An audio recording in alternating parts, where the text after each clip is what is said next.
अर्जुन उवाच किं तद्ब्रह्म किमध्यात्मम् किं कर्म पुरुषोत्तम अधिभूतं च किं प्रोक्तम् अधिदैवं किमुच्यते अधियज्ञ कथं कोत्र देहेऽस्मिन् मधुसूदन प्रयाणकाले च कथं ज्ञेयोऽसि यदात्मभिः।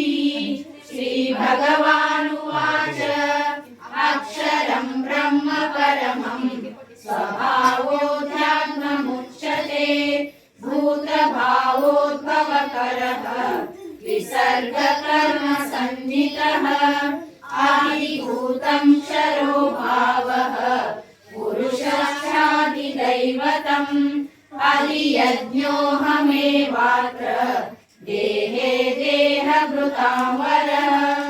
अन्धकाले च मामेव स्मरन् मुक्ता कलेवरम् यः प्रयाति समद्भावम् याति नास्ति संशयः यं यं वा